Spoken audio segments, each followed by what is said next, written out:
안녕하세요. 법무법인 유승의 신동희 변호사입니다.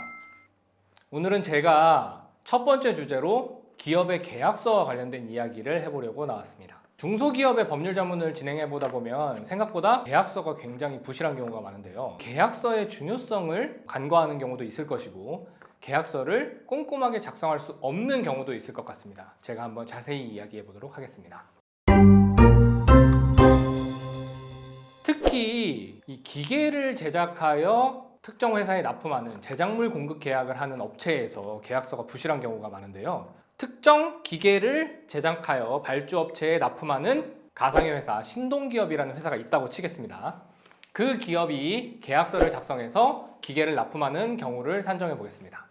자, 이 회사는 제작 의뢰를 한 회사에 맞춰서 발주를 받고 기계를 제작하여 납품하고 있습니다.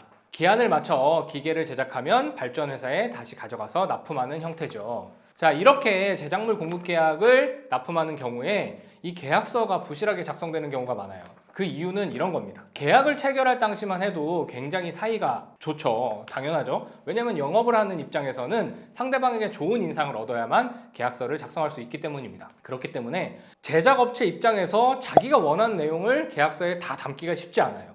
그리고 이런 생각도 하죠. 지금 되게 분위기가 좋기 때문에 나에게 발주를 주는 업체에서 나를 힘들게 할 거라는 생각 자체를 하지 않기 마련입니다. 자, 이렇게 해서 계약서를 작성하면 언제 문제가 발생할까요? 결국에는 납품한 이후에 그 기계를 발주한 업체에서 사용하고 싶지 않다라고 했을 때 문제가 되는 것입니다. 기계를 납품하면 보통 계약서상에 이 발주한 업체에서 기계에 대한 검수를 완료하면 잔금을 지급한다는 내용을 담는 경우가 많습니다. 그럼 이렇게 하겠죠. 자, 발주한 업체에서 이 기계를 더 이상 사용하고 싶지 않다. 그럼 어떻게 하겠어요? 검수 조건을 계속해서 까다롭게 요구를 하는 거예요.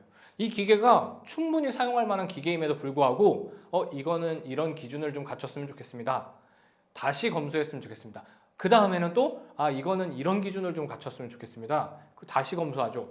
이렇게 하면서 잔금은 주지 않고 계속해서 시간을 끄는 거예요. 그러면 이 신동기업 입장에서는 어떻게 해요? 계속해서 AS를 해야 되고 검수 일정을 맞춰야 되고 잔금은 지급받지 못하고 굉장히 곤란한 사정에 놓이게 됩니다. 그런데 더 곤란한 사정은 이후에 발생하는데요. 자, 발주를 준 업체에서 이 기계 그냥 우리 이거 사업하려고 했는데 사업도 안 될 것 같고 그냥 사지 말자. 이렇게 됐다고 했을 때 어떻게 되겠어요? 이런 주장을 하게 되는 겁니다. 검수가 안 이루어진 것 같아. 이거 못 쓰겠어. 니네 다시 가져가. 그리고 신동기업한테 기계를 다시 가져가고 최초에 줬던 계약금이랑 중도금은 돌려달라고 얘기하는 거예요. 자, 그러면 이제 신동기업은 난감하죠. 이 기계는 제가 아까 말씀드렸듯이 제작물 공급 계약에 의한 기계이기 때문에 발주한 업체에 맞추어 제작한 기계란 말입니다. 그러면 그 기계가 다시 신동기업으로 돌아왔을 때 아무런 효용이 없어요. 그 회사에 맞춰서 제작을 했기 때문에 이거는 돌아오면 그냥 고철입니다. 이런 경우에 정말 난감한 상황이 놓이게 되고 결국에는 법적 분쟁에 가게 됩니다. 자, 이런 법적 분쟁에 가게 되었을 때 제일 먼저 고려하는 게 무엇일 것 같으세요? 바로 계약서입니다. 계약서는 제일 먼저 열어봐서 상황에 대한 판단을 할 뿐만 아니라 당사자 간에는 법률보다도 더 우위에 있는 법적 판단의 근거가 되기 때문에 이 계약서를 어떻게 작성하느냐는 굉장히 중요해요. 그럼에도 불구하고 제가 아까 앞서 말씀드린 것처럼 이 신동기업과 같은 위치에 있는 영업을 하는 기업 입장에서는 기계를 팔기 위해서 계약서를 굉장히 부실하게 작성하는 경우가 많아요. 이렇게 계약서를 부실하게 작성하면 결국에는 소송이 들어갔을 때 굉장히 불리한 위치에 놓일 수 있고 자신의 권리를 보호받지 못하는 경우가 생길 수 있습니다. 그렇기 때문에 이 계약서가 꼼꼼하게 작성되어야 하는 것입니다. 계약서가 작성되기 전에 반드시 변호사의 자문을 받으시는 것이 좋습니다. 그 이유는 자신에게 불리하지 않은 안전장치를 계약서에 삽입해야 하기 때문이죠. 그럼 이런 질문을 하시는 경우가 있습니다. 계약서에 나 유리한 조항 다 넣으면 상대방이 계약 안 하죠. 그럼 영업 안 돼요. 이렇게 말씀하시는 경우들이 많은데 그렇게 계약서에 대놓고 우리에게 유리한 안전장치를 넣는 것이 아니라 해석상 우리에게 유리하게 해석될 수 있는 조항들을 삽입하여서 분쟁이 발생했을 때 다툼이 있더라도 그 조항을 통해서 우리에게 유리한 판단을 받을 수 있는 조항을 삽입하여서 상대방도 계약하는 과정에 껄끄럽지 않고 추후에 분쟁이 발생하더라도 우리 회사가 좀 안전하게 법률적인 리스크를 줄일 수 있는 형태로 계약서를 작성하는 것이 바로 기업자문을 전문으로 하는 변호사에게 계약서를 맡겨야 하는 이유라고 할 것입니다.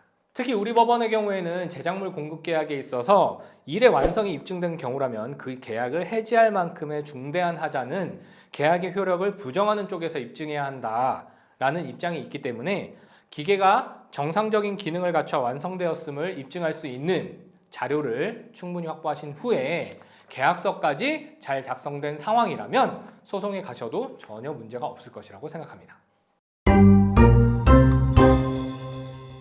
자, 오늘은 중소기업일지라도 계약서를 작성하는 데 있어서 법률 자문을 받아야 하는 이유에 대해서 한번 말씀드려봤습니다. 분위기 좋은 상황에서 계약을 체결하는 것이라고 나중에 분쟁이 없겠지라고 하고 가볍게 생각하지 마시고 꼭 중요한 계약을 체결하시기 전에는 변호사를 통해서 법률 자문을 받아보실 것을 권유드립니다. 감사합니다.